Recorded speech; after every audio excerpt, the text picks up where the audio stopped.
Herkese selamlar. YouTube kanalıma hoş gelmişsiniz. Axır ki məndən istənilən o videonu çəkirəm.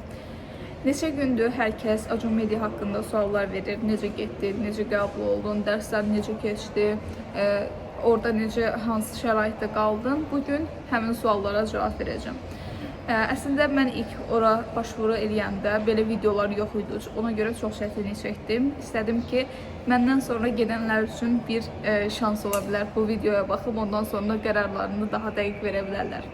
Başlayaq necə Acun Akademiyaya başvurduğumdan. Mən magistri xaricdə oxumaq istəyirdim, amma ailəm icazə vermirdi. Qız uşaqsan teması var idi bildiyimiz. Ona görə mən rəfiqəm mənə tövsiyə elədi ki, Acun Akademiya deyə bir yer var, haradasa bir ildə açılıbdır. Ora başvuru edib 3 ay oxuya bilərsən. Mən də gəldim ailəmlə, evdəkilərdən danışdıq. Qırğın qiyamətdən oraya getməyimə icazə verdilər. Ondan sonra mən də başladım biraz Acun Akademiyadan bağlı məlumatlar toplamağa. Girdim saytdan, qeydiyyatdan keçdim. İrəli televizyon və yayıncılıq bölümünün qeydiyyatından keçdim. Daha sonra zəng elədilər. Məni demo dərslərə qoşdular. Demo dərslər xoşuma gəldi və sonra mənə bildirdilər ki, əgər müsahibəyə qatılmaq istəyirsinizsə, əvvəlcədən 300 manat ödəməlisiniz. Bu 300 manat əgər müsahibə yaxşı keçməzsə 300 manat geri qaytarılacaq sizə. Keçərsə də ödənişin geri qalanını ödəyəsiniz. Bəli, yəni bildiyiniz kimi ödənişsiz deyil, ödənişlidir bu dərslər. Ödənişlə bağlı birazdan məlumat verəcəm. Seçim prosesindən danışım. Mən İrəli televizyon və yayıncılıq bölümünü seçmişdim. Müsahibə mərhələsində bizim istəklərimiz üst-üstə düşmədi. Mən kamera önü istəyirdim, amma İrəli televizyonda sən demək kamera arxası dərslər var idi. Ona görə mənə tövsiyə elədilər ki, digital içerik və yayıncılıq bölümünü seç. Daha sonra biz digital içerik və yayıncılıqdan qeydiyyatdan keçdim, yenidən ödəmə elədim. O birisi ödəməni mənə geri qaytarmışdılar. Müsahibəm uğurlu keçdi, mən də geri qalan məbləği ödədim ora. Ödəniş sisteminə gəlincə isə, deməli, 21 yaşından aşağı olanlar üçün müəyyən bir endirimlər var. 19 yaşından aşağı olanlar üçün burslar verirlər. Hətta Nişantaşı Universitetinin tələbəsisinizsə, o zaman bəzi dərslərdə endirim və ödənişsiz dərslər də olur. Mən ödədiyim məbləğdən bağlı məlumat verə bilmirəm, çünki müqavilə imzalamışıq. Müqavilədə də icazə verilmir məbləğdən bağlı məlumat verməyə. Az əvvəl dedim Nişantaşı Universiteti, bəli, dərslər Nişantaşı Universitetinin Maslak filialında keçirilir. Acun Akademiyanın demək olar bütün dərsləri orada keçirilir. Bir dənə gastronomiya bölümünün dərsləri həftədə 2 dəfə Ayazadə ya Koç Universitetində keçirilirdi, ya da Ayaza Universitetində keçirilirdi. Ümumiyyətlə, universitetin şəraiti çox yaxşı idi, qəşəng kitabxanası, universitet mall kimi bir şey idi. Hətta universitetlə bağlı qəşəng bir video da çəkmişəm, yəni vlogum var, ona da girib baxa bilərsiniz, universitetdən tanış ola bilərsiniz. Gəlin biraz da 3-4 ay ərzində harada qaldığımdan və necə yaşadığımdan danışım. Ora getməzdən bir ay əvvəl mən başladım ev axtarmağa və qiymətlər mənim üzümə şapalaq kimi dəydi. Mən qiymətləri belə gözləmirdim çünki. Əvvəlcə yataqxanada qalmağı düşünürdüm, çünki daha ailəm də belə deyirdi ki, daha güvənlidir ora. Amma yataqxanaların qiyməti çox baha idi. Hətta, məsəl üçün, birindən danışmışdım, 6 nəfər bir otaqda qalacaqdı və sən aylıq 600 manat ödəyəcəkdin və bu 600 manatı 3 aylıq sənə qəbul eləmirlər. 9 ay qalırsansa səni orada qəbul edirlər və bu pulu başlanğıcdan verirsən, axırdan hər ay vermirsən. Yəni, bu da çətin idi. Yəni, 6 nəfərdən qalmaq, bu əskərlərin qaldığı kravatlar vardı, onlardan idi. Sonra qruplara qoşuldum. İstanbul qrupları var idi, sonra Türkiyə qrupları var idi. Oradan tələbələrlə əlaqə saxladım, belə danışdıq, elədik. Bəzilərindən razılaşdıq, bəzilərindən razılaşmadıq. Razılaşdığım biri də hardasa uçmağıma bir gün və yaxud da ki 2 gün qalmış mənə dedi ki, bəs biz başqasını tapmışıq artıq, sən qalmaq istəmirik, belə bir şey dedilər. Yəni, uçmağıma bir gün qalıbdı, yəni nə tapa bilərəm, hara gedə bilərəm, ailəmə də bildirmək istəmirəm. Yəni, deyəcəklər ki, getmə və yaxud da ki, harada qalacaqsan, qız uşaqsan. Apartmanlar var idi. Orada bir qız mənə demişdi ki, apartmanda qalmışam. Belə apartmanları araşdırdım. Avcılarda bir apartman tapdım, qızlar üçün idi. Bu apartmanlarda sadəcə yataq var, şkaf var. Amma sən evi ki bir qatda 10 nəfərlə qalırsan. Hər otaqda bir otaq götürə bilərsən, orada tək qala bilərsən və yaxud da ki bir otaqda 2 nəfər, bir otaqda 3 nəfər qalarsan, belədir. Qiymətlər də buna görə dəyişir. Biz bir otaqda 2 nəfər qalırdıq. İlk getdiyim gün getdim, düşdüm və mənim qaldığım qatda heç kim yox idi. Gecə saat 11-dir, çay, su, heç nə yoxdur. Krankdan da su içmək olmur.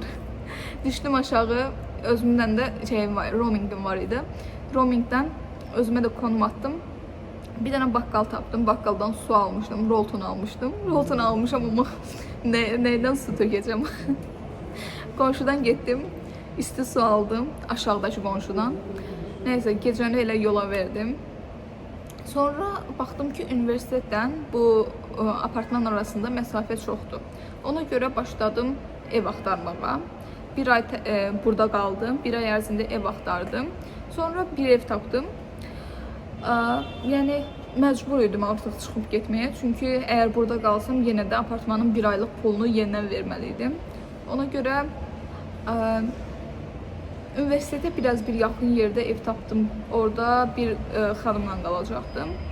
Amma təəssüflər olsun ki, mən otaq yoldaşımı düzgün seçməmişdim. Yəni bu biraz da mənim tələsməyimdən bağlı idi. Yəni siz olun, otaq yoldaşınızı düzgün seçin və yaşıtınız olan bir otaq yoldaşı seçin ki, sonra sizin başınızı oynatmasın. Gələk oturum izinə. Təəssüflər olsun ki, universitet oturum izni almağınız üçün sizə hər hansı bir sənəd vermir. Ona görə məcbursunuz ki, turistik bir oturum izni alasınız. Turistik oturum izni üçün də sizə lazım olan sığortadır, vergi kağızlarıdır, daha sonra kira sözləşməsidir və bunları aparıb köç idarəsinə verirsiniz, randevu alırsınız. Bunu da bəzi qruplarda həll edən adamlar var, yəni sizə köməklik edən adamlar var.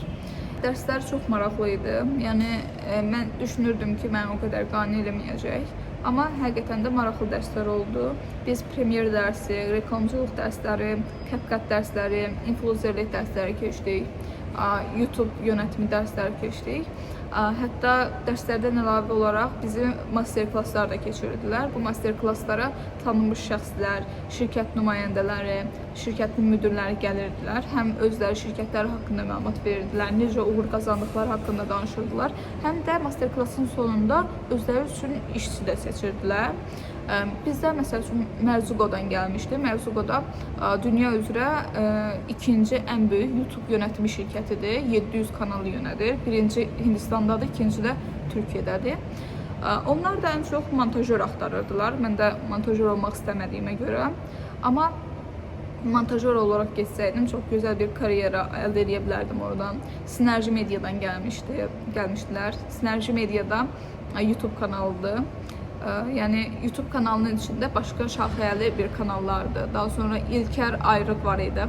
Kanal D'də Mən Bilməm İşim Bilir proqramının aparıcısıydı. O da gəldi, biraz danışdı. Bizdə sonra psixoloq görüşlərimiz olurdu.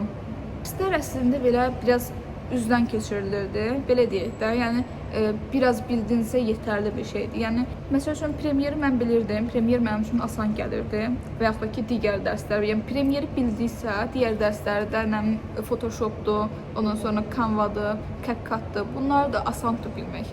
Amma premyeri bilmədinsə biraz çətinlik yarana bilər. Yəni üstündə davamlı işləməlisən. Premyeri öyrənmək də əslində asan bir şeydir. Mən də jurnalistikada olduğuma görə premyeri bilirəm.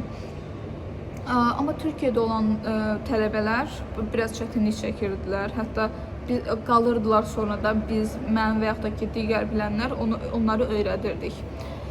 Yəni bilməsəniz biraz çətindir, belə deyim. Gələk indi isə işə niyə qalmadım orada, niyə işləmədim bu məsələyə. Əslində master klasslardan sonra iş təklifləri olurdu. Yəni işdən təmin edirdilər bizləri. Amma mənim üçün uyğun olan iş yox idi. Mən düşünürdüm bəlkə sahəmi dəyişim, amma düşündüm ki müxbirlikdən başqa bir şey edə bilmərəm. Ona görə yenə bu sahədə iş axtarmağa başladım. Amma rəfiqələrim, orada olan tələbələrin çoxu orada işdən təmin olundular. Mərzuqoda, daha sonra TV8-də, Kanal 7-də operator kimi və yaxud da ki, montajör kimi, texniki işçi kimi, OTK, prodüser kimi işlərdə işləyirdilər.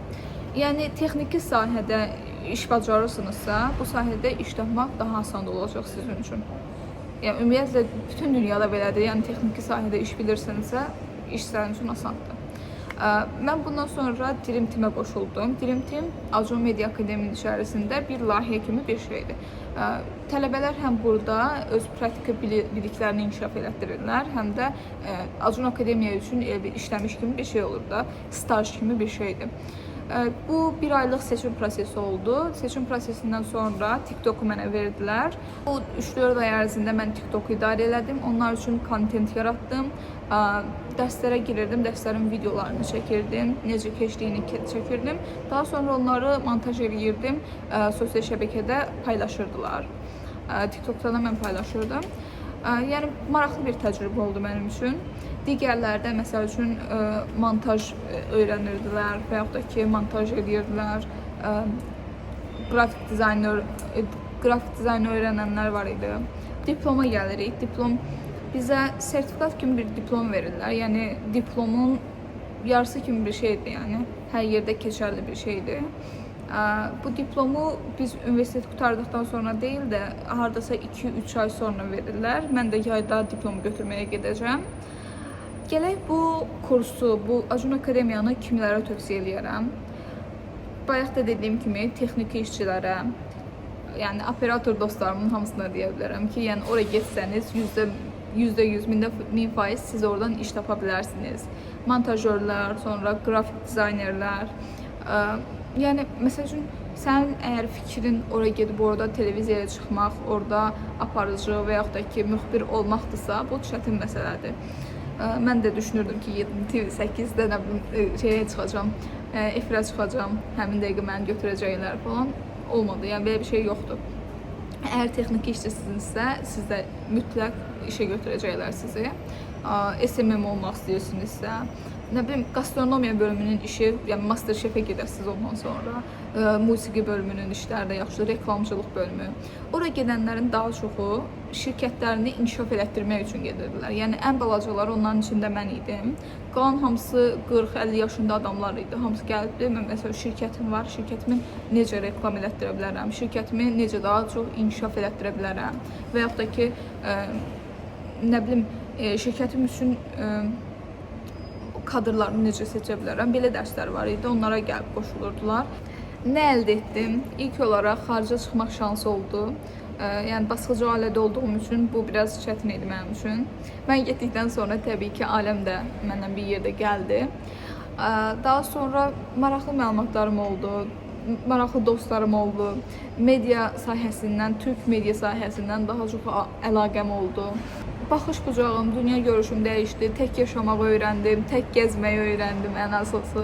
Yəni, bizdə elə bir şey var ki, yanında kimsə yoxdursa gəzməyə gedə bilmirsən və yaxud da ki, bir yerdə tək yemək yeyə bilmirsən. Mənim bir tripodum var idi, bir işığım, bir də mən təzədən bir mikrofon almışdım, bir yerdə gəlib gəzirdik. Hətta TikTok'da da və yaxud da ki, Instagram'da da bununla bağlı videolar çəkirdim. Hər getdiyim yerdə maraqlı kontentlər yaratmağa çalışırdım. Oradan da girib onlara baxa bilərsiniz. YouTube üçün də, yəni mən kompleks edirdim ki, YouTube'a video çəkəcəm, nələr çəkəcəm, nə danışacağam. Amma oraya getdikdən sonra artıq bu kompleks məndə getməyə başladı. Burada da Firam, hansı ki mənə bu kursu təklif edən, önərən dostum, arkadaşım. Acı mediama xəbəri yoxdur. Yəni reklamasını sən reklam pulu verməlidir. Və mən artıq Bakıdayam və yeni işimə başlamışam. Baxmayaraq ki, bir aydır buradayam, amma artıq yeni işdəyəm və 20 gündür başlamışam işə və çox yaxşı gedir. Acun Media haqqında bu qədər. Əgər başqa suallarınız və yaxud da ki, təklifləriniz olarsa, rəy bölməsində və yaxud da ki, sosial mediadan mənə ünvanlaya bilərsiniz. Fərtəhliyim tutub daxır vaxtlar. Belə gələcək videolarda görüşənədək sağ olun, salamat qalın.